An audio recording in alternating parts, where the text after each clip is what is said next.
മുകേഷ് അംബാനിയുടെ ക്യാമ്പ കോള വളരെ ചുരുക്കം കാലം കൊണ്ട് തന്നെ പെപ്സിയും കൊക്കക്കോളയും ഇന്ത്യയിൽ നിന്ന് കെട്ടിക്കും എന്ന് പറഞ്ഞാൽ നിങ്ങൾക്ക് വിശ്വസിക്കാൻ സാധിക്കും. 2024 സാമ്പത്തിക വർഷം ക്യാമ്പ കോള ഉണ്ടാക്കിയത് 400 കോടി രൂപയുടെ സെയിൽസ് ആണ്. അതുപോലെ തന്നെ എക്സ്പേർട്സ് പറയുന്നത് എന്താണെന്ന് വെച്ചിട്ടുണ്ടെങ്കിൽ അംബാനിയുടെ അടുത്ത ഒരു ജിയോ ആണ് ക്യാമ്പ കോള എന്നാണ് പറയുന്നത്. കാരണം അതേ ബിസിനസ് സ്ട്രാറ്റജി തന്നെയാണ് അംബാനി ഈ ഒരു ക്യാമ്പ കോള മാർക്കറ്റിങ്ങും ഡിസ്ട്രിബ്യൂഷൻ ലെവലിലൊക്കെ ഉപയോഗിച്ചുകൊണ്ടിരിക്കുന്നത്. നിങ്ങൾ IPL കാണുന്ന ആളുകളാണെങ്കിൽ തീർച്ചയായിട്ടും ഈ ഒരു പരസ്യം കണ്ടിട്ടുണ്ടാവും. നമ്മുടെ രാംചരൻ്റെ ഒരു ക്യാമ്പ കോള എന്ന് പറയുന്ന ഒരു പരസ്യം. ഈ ഒരു പരസ്യത്തിന് വേണ്ടി IPL അവർ മുടക്കിയിരിക്കുന്നത് 200 കോടി രൂപയാണ്. ക്യാമ്പ കോള എന്ന് പറയുന്ന കമ്പനി ഒരു ഇന്ത്യൻ ബേസ്ഡ് കമ്പനിയായിരുന്നു. 1977 കാലഘട്ടങ്ങളിലാണ് ഇത് ഇന്ത്യയിൽ പ്രവർത്തനം ആരംഭിക്കുന്നത്. എന്നാൽ 1999 തന്നെ ഇത് ക്ലോസ് ചെയ്യുന്ന ഒരു സാഹചര്യം ഉണ്ടായിരുന്നു. എന്താണെന്ന് വെച്ചിട്ടുണ്ടെങ്കിൽ കൊക്കക്കോളയും പെപ്സിയൊക്കെ വന്നതിന് ശേഷം അവരുമായിട്ട് പിടിച്ചു നിൽക്കാനായിരുന്നു സാധിച്ചില്ല. എന്നാൽ ഇപ്പോൾ 2022 അംബാനി ഈ ഒരു ക്യാമ്പ കോളയെ ടേക്ക് ഓവർ ചെയ്തിരിക്കുകയാണ്.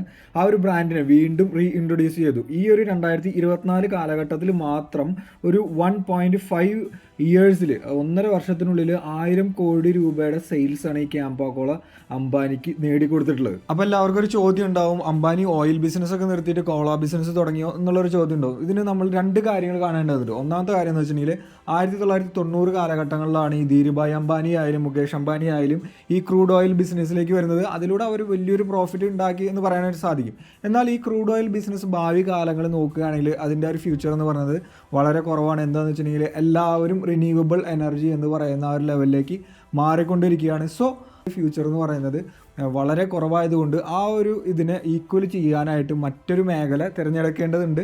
ആ ഒരു മേഖലയിലാണ് ശരിക്കും പറഞ്ഞാൽ കോള ബിസിനസ് എന്ന് പറയുന്നത്. കാരണം ഇന്ത്യയിൽ ഇപ്പോൾ കൂടുതൽ പ്രോഫിറ്റ് നേടിക്കൊണ്ടിരിക്കുന്നത് ഈ കൊക്കക്കോളയും പെപ്സി എന്ന് പറയുന്നത് അന്യ രാജ്യങ്ങളിൽ നിന്ന് വന്നിട്ടുള്ള കോള കമ്പനികളാണ്. നമുക്കൊരു സ്വന്തമായിട്ടുള്ള നല്ലൊരു ബ്രാൻഡ് ഇല്ല. സോ ആ ഒരു ബ്രാൻഡിന് വേണ്ടിയിട്ടാണ് പഴയ കാലത്ത് ആ ഒരു നൊസ്റ്റാൾജിക് ഫീലൊക്കെ എടുത്തിട്ട് ഈ ഒരു ക്യാമ്പ കോളയെ വീണ്ടും അവതരിപ്പിച്ചിരിക്കുന്നത്. രണ്ടാമത്തെ കാര്യം എന്ന് വെച്ചിട്ടുണ്ടെങ്കിൽ അംബാനിക്ക് 3 മക്കളാണുള്ളത്. സോ ഈ 3 മക്കൾക്കും അദ്ദേഹത്തിൻ്റെ ആ ഒരു ബിസിനസ് ഡിസ്ട്രിബ്യൂട്ട് ചെയ്യേണ്ടത്, വീതിച്ച് കൊടുക്കേണ്ടത് വളരെ അത്യാവശ്യമായിട്ടുള്ളൊരു കാര്യമാണ്. അത് നമ്മൾ അദ്ദേഹത്തിൻ്റെ ആ ഒരു ഫാമിലി ഹിസ്റ്ററിയിൽ തന്നെ കാണുന്നുണ്ട്. കാരണം എന്ന് വെച്ചിട്ടുണ്ടെങ്കിൽ അനിൽ അംബാനി, മുകേഷ് അംബാനി മെയിനായിട്ടുള്ള ഇഷ്യൂ വരുന്നത് അവർക്ക് കറക്റ്റായിട്ട് ആ ഒരു ഡിസ്ട്രിബ്യൂഷൻ അല്ലെങ്കിൽ കറക്റ്റായിട്ട് വീതിച്ച് കൊടുക്കപ്പെട്ടിട്ടില്ല എന്നുള്ളൊരു റീസണിലാണ് മെയിനായിട്ടുള്ള പ്രശ്നങ്ങൾ വന്നിട്ടുള്ളത്.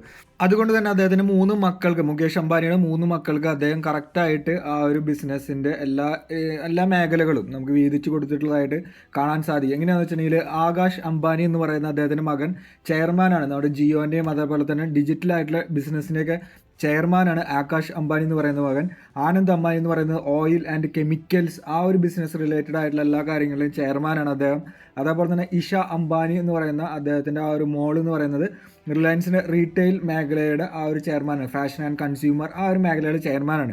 സോ ഈ റിലയൻസിൻ്റെ ഈ റീറ്റെയിൽ മേഖലയുണ്ടല്ലോ, ഇത് ലാസ്റ്റ് ഇയറിൽ തന്നെ 30% ഗ്രോത്താണ് കാണിച്ചിരിക്കുന്നത്. അതായത് അവരുടെ റിലയൻസ് മാർട്ട് ആയാലും ജിയോ മാർട്ട് ആയാലും സക്സസ്ഫുൾ ആണ് എന്നർത്ഥം. ഈ ഒരു മേഖലയിലേക്കാണ് ക്യാമ്പ കോള എന്ന് പറയുന്ന ഏറ്റവും കൂടുതൽ അവർ എക്സ്പെക്റ്റ് ചെയ്യുന്ന ഒരു ഗ്രോത്ത് എക്സ്പെക്റ്റ് ചെയ്യുന്ന ഈ ഒരു സംഭവം അവർ ആഡ് ചെയ്യുന്നത്. സോഫ്റ്റ് ഡ്രിങ്കിന് ലാസ്റ്റ് ഇയറിൽ നിന്ന് ഈ ഇയറിലേക്ക് വെച്ച് കമ്പയർ ചെയ്യുമ്പോൾ ഏകദേശം 250% ഗ്രോത്ത് അല്ലെങ്കിൽ വളർച്ച സാധ്യത ഈ ഒരു മേഖലയ്ക്കുണ്ട്. ഈ ഫുള്ള് പ്രോഫിറ്റ് മെയിൻലി കൊണ്ടുപോകുന്ന ആരാ? കൊക്കക്കോളയും പെപ്സിയുമാണ്, വേറൊരു രാജ്യം. എന്നാൽ നമ്മുടെ ക്യാമ്പ കോള എന്ന് പറയുന്ന ഇതിലൂടെ മേക്ക് ഇൻ ഇന്ത്യ എന്ന് പറയുന്ന ഒരു കോൺസെപ്റ്റ് കൂടി ഇവിടെ ഇൻട്രൊഡ്യൂസ് ചെയ്യാനായിട്ട് റിലയൻസ് പ്ലാൻ ചെയ്യുന്നുണ്ട് എന്നാണ് അർത്ഥം. എന്നാൽ ലാസ്റ്റ് 31 വർഷം നോക്കുകയാണെങ്കിൽ ഈ കൊക്കക്കോളയും ഈ പെപ്സിയും കൂടിയിട്ട് ഏകദേശം സോഫ്റ്റ് ഡ്രിങ്ക്സിൻ്റെ മാർക്കറ്റ്, ഇന്ത്യയിലെ മാർക്കറ്റ് ഒരു 80% ഇവരുടെ കയ്യിൽ തന്നെയാണുള്ളത്. കാരണം എന്ന് വെച്ചിട്ടുണ്ടെങ്കിൽ അവരെ സംബന്ധിച്ചിടത്തോളം അവർക്ക് ആ ഒരു 31 വർഷത്തെ എക്സ്പീരിയൻസ് ഈ കോള മാർക്കറ്റിലുണ്ട്. അതേപോലെ തന്നെ എല്ലാ ചെറിയ ചെറിയ കടകളിലും അവരുടേതായിട്ടുള്ള ഫ്രീസർ കൊണ്ടുവച്ചിട്ട് അവർ ഓൾറെഡി ആ ഒരു കടയിൽ സ്ഥാനം പിടിച്ചിരിക്കുകയാണ്. സോ ഈ ചെറിയ ചെറിയ കടകളെ സംബന്ധിച്ചിടത്തോളം അവർക്ക് കുറച്ച് സ്ഥലമല്ലേ ഉണ്ടാവുള്ളൂ. ഈ ഒരു സ്ഥലത്തിലേക്ക് മറ്റൊരു ഫ്രീസറും കൂടി നമ്മുടെ ക്യാമ്പ കൊണ്ടുവന്ന് വെക്കുകയാണെങ്കിൽ അത് എത്രമാത്രം ആക്സെപ്റ്റബിൾ ആകും എന്നറിയില്ല. മറ്റൊരു കാര്യം എന്ന് വെച്ചിട്ടുണ്ടെങ്കിൽ ഈ ചെറിയ കടക്കാർക്ക് നല്ല രീതിയിലുള്ള പ്രോഫിറ്റ് കൊടുത്താൽ മാത്രമായിരിക്കും കൊക്കക്കോളയും പെപ്സിയും കൊടുക്കുന്ന ഒരു 2-3% എന്ന് പറയുന്ന പ്രോഫിറ്റിനെയാട്ടം ഇവർ ഒരു 8% പ്രോഫിറ്റ് കൊടുത്താൽ മാത്രമായിരിക്കും ഈ കടക്കാർ ഇത് വെക്കാനായിട്ട് സമ്മതിക്കുക.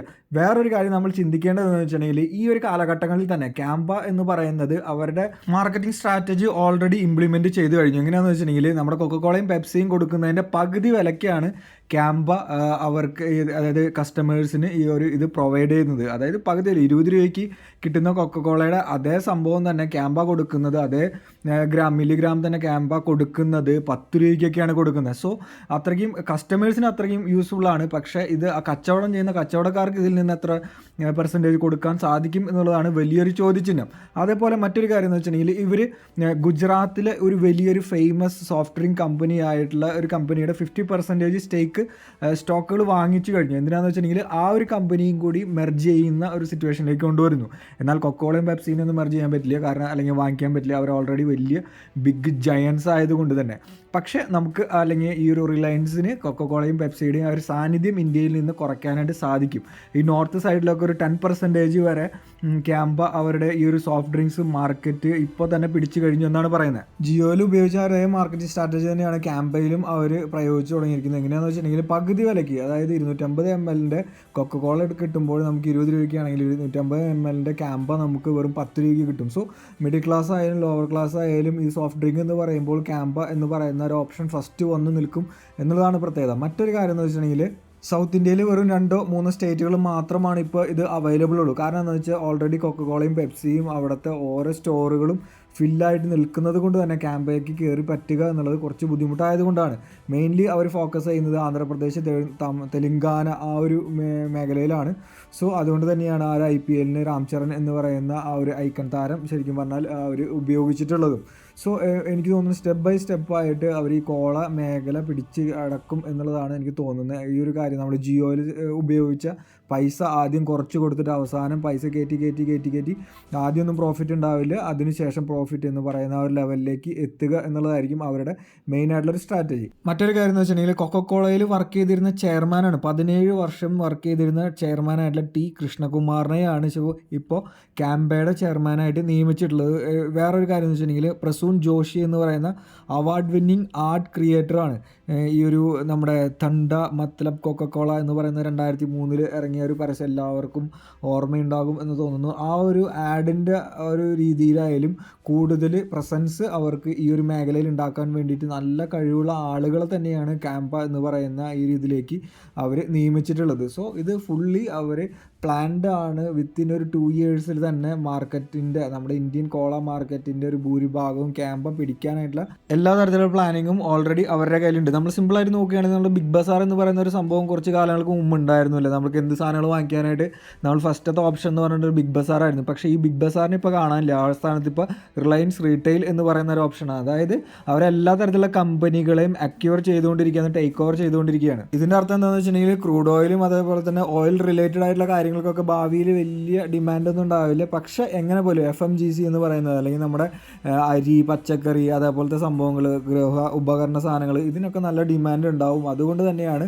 അതേപോലെ തന്നെ നമ്മുടെ ഈ ശീതളപാനീയം, അതായത് സോഫ്റ്റ് ഡ്രിങ്ക്സ് സാധനങ്ങളൊക്കെ കുറച്ചുകൂടി ഡിമാൻഡുള്ള ഒരു സംഭവമാണ്. ചൂട് കൂടുന്ന ഒരു സാഹചര്യത്തിൽ നമ്മൾ എങ്ങനെ പോലും സോഫ്റ്റ് ഡ്രിങ്ക്സ് ആ ഒരു സമയത്ത് കഴിക്കാനുള്ള ചാൻസ് ഉണ്ട്. അതേപോലെ തന്നെ ഇപ്പോൾ എന്ത് ഭക്ഷണം കഴിക്കുകയാണെങ്കിലും, ഇപ്പോൾ നമ്മൾ ഷവർമയാണെങ്കിലോ അല്ലെങ്കിൽ അൽഫാം ആണെങ്കിലോ അതിൻ്റെ ഒപ്പം പെപ്സി, കൊക്കക്കോള എന്ന് പറയുന്ന ഒരു സംഭവം കുടിക്കുക എന്നുള്ള ശീലമായി കഴിഞ്ഞു.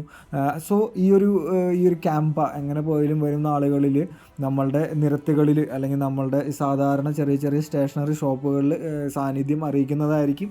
അതേപോലെ തന്നെ നമ്മുടെ കൊക്കക്കോള പെപ്സിയുമായിട്ട് നല്ല രീതിയിലുള്ള ഒരു കോമ്പറ്റീഷൻ വരും. നമ്മുടെ കൊക്കക്കോളയ്ക്കും പെപ്സിക്കും അവരുടെ റേറ്റ് കുറയ്ക്കേണ്ട സാഹചര്യങ്ങളുണ്ടാവും. അത് നമ്മളെപ്പോലത്തുള്ള സാധാരണ ആളുകൾക്ക് കുറച്ചുകൂടി ഉപകാരപ്രദമാകും. എന്ത് തന്നെയായിരുന്നാലും അതിനുശേഷം റേറ്റ് കുറച്ചതിന് ശേഷം ഒരു കാലൊക്കെ ഉറപ്പിക്കുന്ന ഒരു സിറ്റുവേഷൻ ആയിക്കഴിഞ്ഞാൽ അംബാനി ചേട്ടൻ പൈസ എങ്ങനെ പോലും കൂട്ടും എന്നുള്ളത് തീർച്ചയാണ്. അത് നമ്മൾ ജിയോൻ്റെ കാര്യത്തിലും കണ്ടു. എന്നിരുന്നാലും നമുക്ക് ആ ഒരു സാഹചര്യങ്ങളൊക്കെ കുറച്ചും കൂടി ഉപകാരപ്രദമാകുന്ന ഒരു ലെവലിലേക്ക് മാറുവാനായിട്ട് സാധിക്കും. എന്തായാലും അംബാനി അദ്ദേഹത്തിൻ്റെ ആ ഒരു സ്ഥാനം എന്ന് പറയുന്നത് വിട്ടുകൊടുക്കാനുള്ള ചാൻസ് ഇല്ല. ഇതേപോലത്തെ പുതിയ മാർക്കറ്റിംഗ് തന്ത്രങ്ങളും സ്ട്രാറ്റജികളും അദ്ദേഹം ഉപയോഗിക്കുക, അതിനുള്ള പൈസയും അദ്ദേഹത്തിൻ്റെ കയ്യിലുള്ളത് കൊണ്ട് തന്നെ അദ്ദേഹം ശരിക്കും പറഞ്ഞാൽ ഈ ഒരു സോഫ്റ്റ് ഡ്രിങ്ക് മേഖലയിൽ കുറച്ചും കൂടിയും അദ്ദേഹത്തിൻ്റെ ആ ഒരു സാന്നിധ്യം അറിയിക്കും എന്നുള്ളത് തീർച്ചയാണ്. നമുക്ക് എല്ലാവർക്കും അത് വെയിറ്റ് ചെയ്തിരുന്ന് കാണാം. ക്യാമ്പയാണോ കൊക്കക്കോളയാണോ പെപ്സിയാണോ ലീഡ് ചെയ്യുന്ന ഒരു സോഫ്റ്റ് ഡ്രിങ്ക് ഇന്ത്യയിൽ ആകുന്നത് എന്നുള്ളത്. ക്യാമ്പ എന്തായാലും വന്നാൽ നല്ലത് തന്നെയാണ്. കാരണം അതൊരു മെയ്ഡ് ഇൻ ഇന്ത്യ എന്ന് പറയുന്ന പ്രൊഡക്റ്റ് തന്നെയാണ്. മിഡിൽ ക്ലാസ് ആയാലും ലോവർ ക്ലാസ് ആയാലും ക്യാമ്പയാണ് പ്രിഫർ ചെയ്യാൻ ചാൻസ് കൂടുതലുള്ളൂ. കാരണം എന്താണെന്ന് വെച്ചിട്ടുണ്ടെങ്കിൽ അതേ ഒരു ക്വാളിറ്റിയുള്ള ഒരു പ്രൊഡക്റ്റ് റേറ്റ് കുറവിൽ കിട്ടുമ്പോൾ നമുക്ക് അത് വാങ്ങിക്കാനുള്ള ചാൻസ് കൂടും. എന്നാൽ ഹൈ ക്ലാസ് എന്ന് പറയുന്ന ഒരു ഇത് കൊക്കക്കോളയിലേക്ക് പോകാനുള്ള ചാൻസ് കൂടുതലാണ്. എന്താണെന്ന് വെച്ചിട്ടുണ്ടെങ്കിൽ ആ ഒരു പേരുണ്ടല്ലോ, അതേപോലെ തന്നെ പാരമ്പര്യം, ആ ഒരു ടേസ്റ്റ് എന്ന് പറയുന്ന ഇതിലേക്കൊക്കെ. സോ നമുക്ക് വെയിറ്റ് ചെയ്തിരുന്ന് കാണാം ആരാണ് ഈ ഒരു മത്സരത്തിൽ, ഈ ഒരു കോമ്പറ്റീഷനിൽ ജയിക്കുക എന്നുള്ളത്. ഓക്കെ, നമുക്ക് അടുത്ത നല്ലൊരു വീഡിയോ ആയിട്ട് കാണാം. അതുവരേക്കും ബൈ.